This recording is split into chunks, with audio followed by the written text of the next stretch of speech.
On a tous été un peu surpris de voir le bazar de Ben Lazare sur la fameuse émission qui est le foyer de l'intelligence rayonnante de la gauche. C'est à vous, en réalité c'est à quelques-uns et vraiment pas à tout le monde, émission bien sûr du service public. On a été étonné de voir apparaître un prétendu humoriste, car il faut être humoriste pour que tout passe, tout glisse. Il faut être humoriste pour se permettre quelques écarts qui ne seraient pas permis à d'autres qui ne seraient pas qualifiés d'humoristes. Alors on a vu dans cette émission où la présentatrice a explosé aux côtés du barbu, de rire, on a vu Ben Lazare, humoriste, déguisé dans ce boudoir de la bien-pensance en salafiste. Si ça n'avait été que l'apparence, est-ce qu'on peut forcément juger, condamner, réprimander quelqu'un sur son apparence ? Je serais, moi, bêtement, naïvement, assez tolérant. Bon, si un individu a envie de venir déguisé en Père Noël, mais là, quand même, alors qu'on interdit l'abaya, le vêtement du présentateur est pour le moins provocateur, et on peut dire qu'il a une signification salafiste évidente, quoi. Il faut être d'une hypocrisie absolue pour ne pas le reconnaître, d'autant que le vêtement est en quelque sorte décodé, si je puis dire, par l'analyse des tweets et des prises de position de l'intéressé qui sont tout à fait révélatrices. Ce qui a amené du reste Rachida Dati, ministre de ce qui nous reste de culture, de faire en sorte qu'il n'apparaisse plus sur le plateau de cette émission de télévision. Mais il demeure quand même sur une radio publique. Alors est-ce que là aussi on va considérer que sa présence n'est pas utile?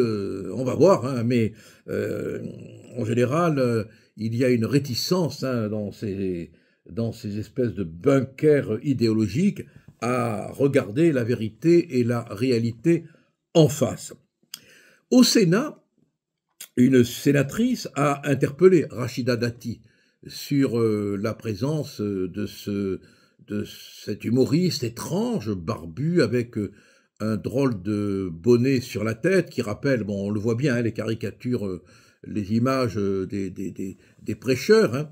Et Rachida Dati a répondu en deux temps que d'abord, il ne fallait pas s'en prendre à quelqu'un sur son aspect, ce qui est absurde, parce qu'on lutte contre l'abaya, on lutte contre toutes les formes de propagande par le vêtement, hein, qui sont évidentes. Et puis, il y a quand même des tenues qui ont un sens, quoi, qui parlent, et là, c'était tellement évident, je veux dire que on ne comprend même pas comment on puisse se poser la question, d'autant plus que c'est relié au tweet, c'est relié à toutes les prises de position de l'intéressé.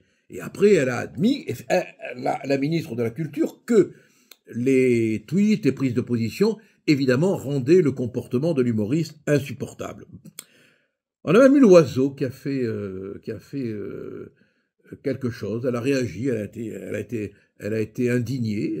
Donc voilà, bon, ça a provoqué des réactions. Enfin, ce qui est quand même incroyable, c'est qu'on puisse avoir un service public qui, dans bien des cas, est l'idiot utile du salafisme et qui, dans bien des cas, ouvre ses portes pour qu'entre le souffle néfaste d'une espèce de propagande.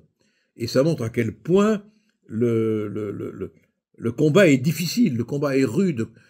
Pendant ce temps, à Nîmes, des musulmans impeccables, contre lesquels il n'y a rien à dire, se battent pour avoir un imam qui parle français et non pas algérien, parce qu'ils en ont assez d'avoir affaire à des imams qui ne parlent pas français et qui s'expriment en arabe. Voilà un islam respectable, un islam qui demande qu'à être dans la cité. C'est eux qu'il faut aider, c'est eux qu'il faut promouvoir. Alors, si vous voulez regarder un humoriste, je vous conseille Naïm. Il est très drôle. Ah, il n'a pas de barbe, hein. Bon, il n'a pas de barbe pour l'instant. J'espère qu'il en aura. Enfin, il peut en avoir une au demeurant, hein. Le Père Noël en a bien une, hein. Et puis Charlemagne aussi en avait bien une. Mais il est très très drôle. Alors, si vous voulez passer un bon moment et montrer que vous n'êtes pas du tout sectaire, écoutez Naïm. Il est, lui, très drôle.